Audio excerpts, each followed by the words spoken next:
O que a gente vê é muita gente deprimido, muita gente ansioso, que está lá com aqueles pensamentos, a vida não vale a pena, eu só fiz estragar meus relacionamentos, meu emprego é ruim.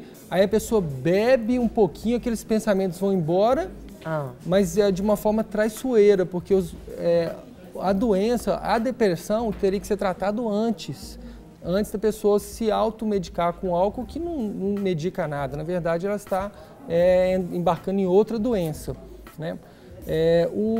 A depressão, ela existe, ela é uma das causas, né, por trás do etilismo, além de depressão, ansiedade, entre outros problemas de saúde, que devem ser tratados antes, né?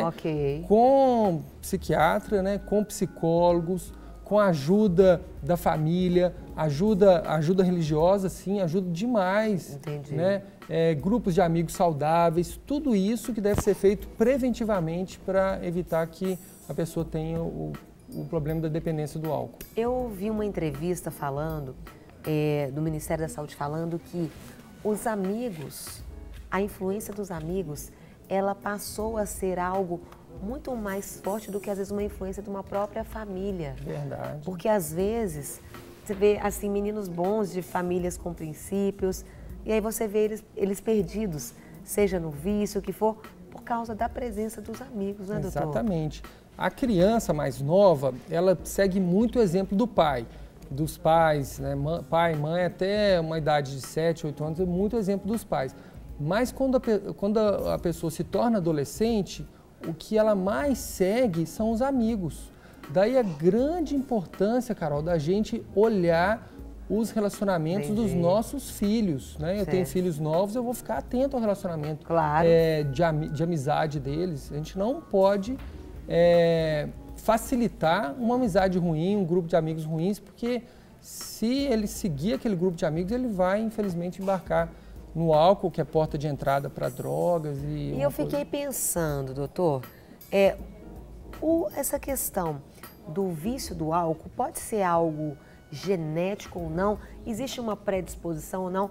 Me explica um pouquinho sobre isso. Ótima pergunta, Carol. É verdade, né? Se alguém tem um parente próximo, primo... Eu tinha meu pai, ele bebia muito. Bebia muito. Minha mãe, a gente jovem, meu pai, ele teve uma fase, ele foi alcoólatra, sim.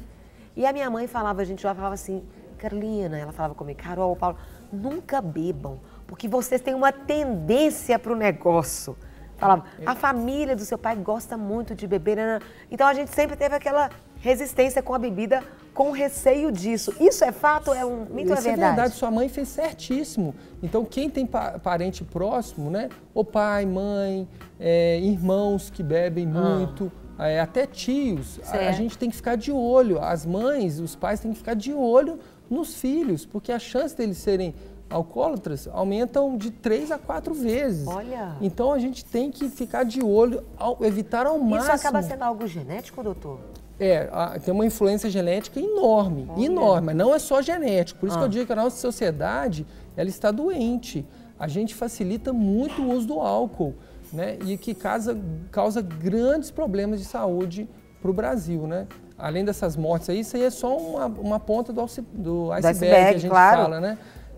São pessoas que beberam até morrer. E o número de mortes por acidentes, pessoas que bebem e dirigem? É um absurdo, né? 50% dos acidentes automobilísticos são causados pelo álcool, né? Então a legislação tinha que ser mais firme, tem que ser igual a outros países, beber não combina com zero álcool mesmo.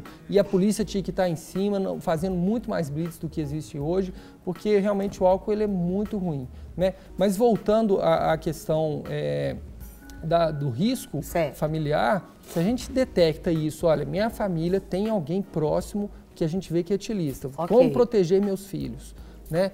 tem que ficar muito atento, igual a gente conversou antes, aos amigos desse meu filho. Certo. Se forem amigos bons, estudiosos, né, que pertencem a um grupo de esporte, um grupo religioso, ótimo. Vamos reforçar essa amizade, né, levando o menino para brincar com aqueles famílias, incentivando. Agora, se esses amigos não têm isso, né, se a gente enxerga que são amigos que realmente não são bons, a gente deve, de certa forma, evitar aquele relacionamento na medida do possível. Você só falou uma coisa que eu achei interessante.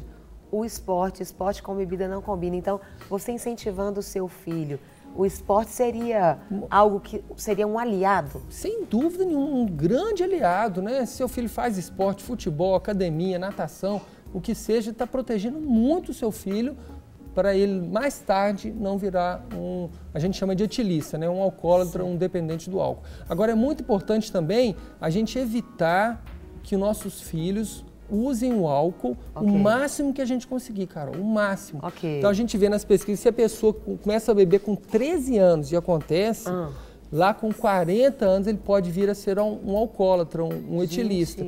Mas se essa mesma pessoa, a gente conseguir segurar o nosso jovem, não beber aos 18, segurar ele a não beber aos 19, 20, 21 anos, lá na frente essa mesma pessoa pode não ser um etilista, um dependente do álcool. Porque o cérebro do adolescente está em formação. É a pior época dele usar álcool. Então, seria... quanto mais jovem é mais perigoso. Mas exatamente, se a gente conseguir que o telespectador saiba disso, vamos segurar o uso do álcool. Não tem isso de em churrasco, deixa meu filho provar a espuminha da cerveja. Né? Eu já vi, eu posso falar um absurdo, eu já vi mães pegar o bico, você também já viu, Serginho? O bico da criança e molhar na espuminha e colocar na boca. Vai aguar. Querida, não faço isso não. Você está colocando seu filho em risco.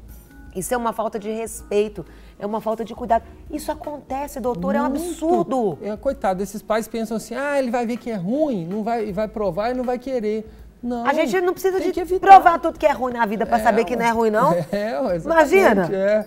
Né? Mas é muito comum isso, né? Então isso é a nossa sociedade que está doente, que precisa de tratamento, não pode favorecer o álcool. A gente vê que às vezes o que faz a pessoa lá na frente ser um alcoólatra, um etilista, é o quê?